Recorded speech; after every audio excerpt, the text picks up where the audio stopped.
ঋণ নির্ভর উন্নয়ন খুব একটা সুফল বয়ে আনবে না দেশের অর্থনীতিতে, বরং বাজেট ব্যবস্থাপনায় তৈরি করবে সংকট। এমন মন্তব্য সাবেক তত্ত্বাবধায়ক সরকার উপদেষ্টা অধ্যাপক ডক্টর ওয়াহিদুদ্দিন মাহমুদের। বলেন, অনিয়ম দুর্নীতি বন্ধ না করলে টেকসই হবে না উন্নয়ন। ডিবেট ফর ডেমোক্রেসির উদ্বোধনী অনুষ্ঠানে তিনি এসব কথা বলেন। গেল ১.৫ দশকে দেশে বেড়েছে উন্নয়ন প্রকল্পের সংখ্যা, বেড়েছে অর্থনীতির আকারও, কিন্তু জিডিপির প্রবৃদ্ধি, রপ্তানি আয়সহ নানা সূচকের ফুলে ফেপে ওঠার স্বস্তিটা উবে যেতেও সময় লাগেনি খুব একটা। ডলারের মূল্য বা ব্যাংক ঋণের সুদহার আটকে রেখে স্ফীতি দেখানোর প্রবণতা যে বেলা শেষে কাল হয়ে দাঁড়ায় বাংলাদেশের অর্থনীতি ছাড়া, তা আর ভালো কে বুঝবে। শেষ কয়েক বছরে বসে যাওয়া অর্থনীতির সবশেষ হাল হকিকত আরেকটু বাস্তব করেই যেন তুলে ধরলেন সাবেক তত্ত্বাবধায়ক সরকারের উপদেষ্টা অধ্যাপক ডক্টর ওয়াহিদুদ্দিন মাহমুদ। বলেন, পস্তাতে হবে ঋণ করে ঘি খাওয়ার প্রবণতায়।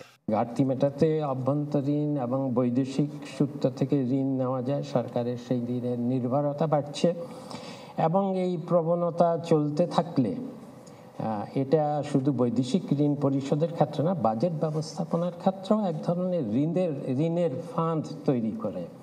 গ্রাফের ঊর্ধ্বসূচক থেকে রিজার্ভের যে ছিটকে পড়া, বিদেশি ঋণের বাড়তি চাপ বা রপ্তানি আয়ের টালমাটাল অবস্থা, তা থেকেও কি শিক্ষা নিয়েছে বাংলাদেশ?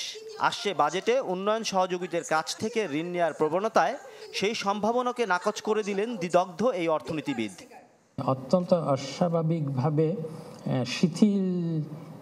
শর্ত শিথিল করে দিয়েছে। IMF কেন বাংলাদেশের প্রতি হঠাৎ এত কৃপা দেখাচ্ছে সেটা আমার জানা নেই। শুধু ঋণ নির্ভর অবকাঠামো প্রকল্প দিয়েই তো টেকসই উন্নয়ন সম্ভব নয়। তার পরামর্শ, বাড়তি কর আরোপ নয়, বাড়াতে হবে কর সীমানা। কিন্তু বরাবরই গুরুত্ব পেল চলমান অনিয়ম দুর্নীতি বন্ধে কঠোর পদক্ষেপ গ্রহণের বার্তায়। এদিনের বিতর্কে অংশ নেয় ইডেন মহিলা কলেজ ও বরিশাল বিশ্ববিদ্যালয়ের শিক্ষার্থীরা। মাসুম মিয়া, চ্যানেল 24, ঢাকা।